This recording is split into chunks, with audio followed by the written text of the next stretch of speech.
Fallout second season is about to air, and we've been talking about the classic Western films that are foundational for the post-apocalypse. And today we're talking about a film that really enjoys its violence, Shane.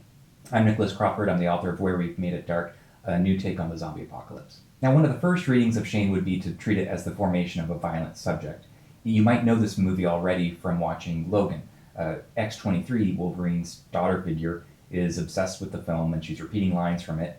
So it's the fantasy frame she's applying to her own situation with this need to become violent herself. So that's, this is the quality of the post-apocalypse. Children have to be violent in this world as we disavow and reject this violence at the same time. So you can apply it to The Last of Us with Ellie, The Walking Dead game with Clementine, or it's what I engage with Where We've Made It Dark, but with an older character, a 19-year-old with Imogen. But the boy doesn't become violent himself. He observes the violence. So that's a different engagement, that's a different thing than becoming a violent subject yourself. The framework of Shane is very simple.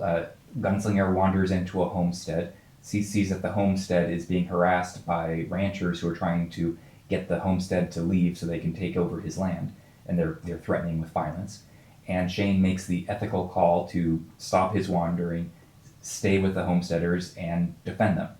So Shane here as the hero, as the violent man, is the vanishing mediator, the figure who is able to step in and ensure the safety of the family unit in the face of violence when there is no law around.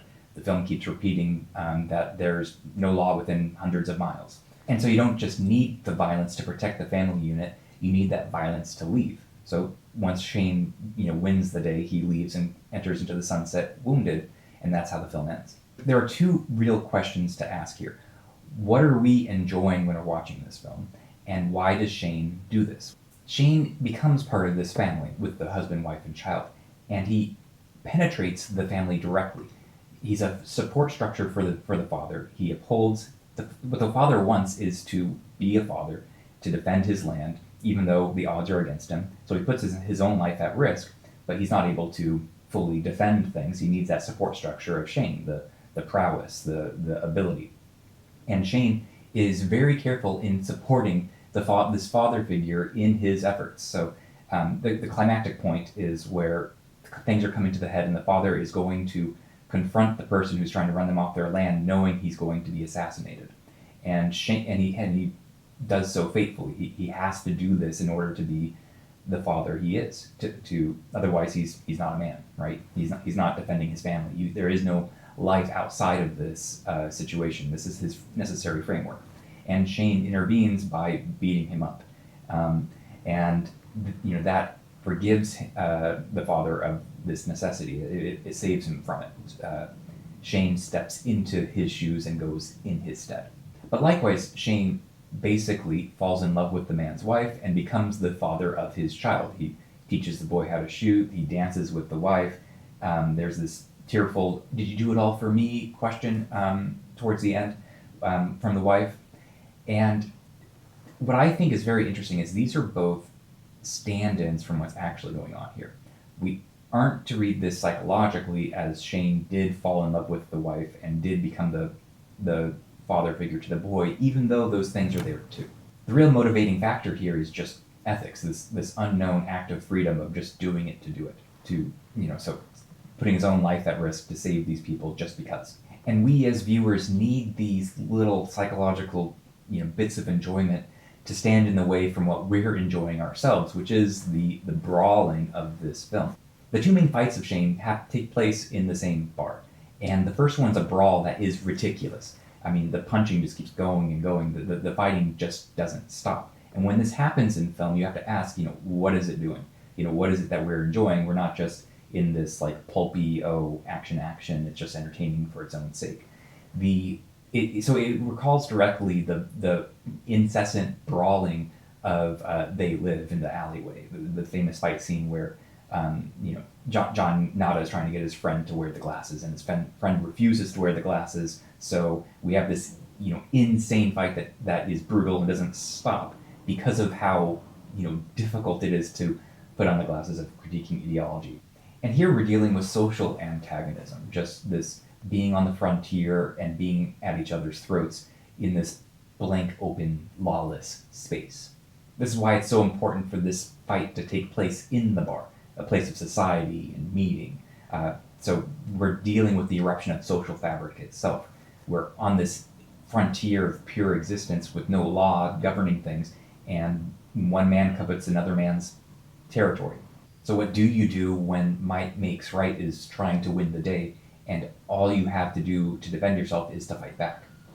So we're drilling into this particular point of resistance itself. That's what is engaged with the Western and the post-apocalypse. This standing your ground just to exist. That's what the fighting's getting at. That's what we're enjoying and falling into when this fight just goes on, and we're all watching it like laser focused. So you need the family unit to prop up this violence, but it's the violence that's the thing that matters here. The father is propped up by this violence and is able to be the father strictly because of it. And in the first brawl he joins into, that's what makes him and Shane win. But the boy gets all of his energy from the violence, watching it. He's infatuated with it. And the mom is the figure that puts the divide between the violence and the family, allows the family to be preserved. But all of this is for the violence itself, and the violence props up this figure. So you need, the violence needs the figure of the family in order to get to social antagonism itself. And so this exact same fight repeats itself at the end of the film with gunslinging. The rancher hires a professional gunslinger who's wicked, and Shane goes there knowing the violence that's about to happen, puts himself at risk, and Shane's the one who ends up walking away, but he's also shot in the back. So Shane's the vanishing mediator, the artifact of an old era, being a gunslinger, that has to leave in order to clear the space for society to come in its place. And so he walks away as the boy is calling to him to stay, because we love Shane so much.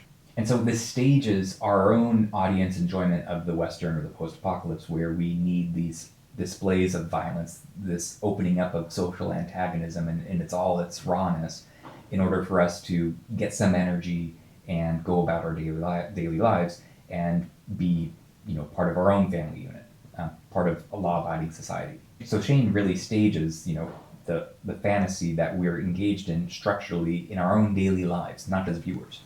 So it's not this libidinal getting our own energy out by watching a fight like boxing or whatever. It's a structural demarcation that's going on here. So we're getting to social antagonism, but we're shirking back into the family unit in an ideological manner. We can't stay too long in the brawling, basically. But the brawling opens something up that's this underside of society itself. So it's necessary to read the brawling also as ridiculous, as this overtly excessive, out of control thing. And that's where we get the zaniness of Fallout's post-apocalypse, how things get ridiculous and silly and fun in their ultraviolence. So it's not just entertaining, it's the swarminess that's underneath society structurally. This proto thing that we engage phantasmatically, retroactively. So there's a layering with the simple ethics of Shane and the ridiculous violence that we enjoy. The ridiculous violence is, structural to our everyday lives, to functioning society. And the same thing happens all the time in Fallout.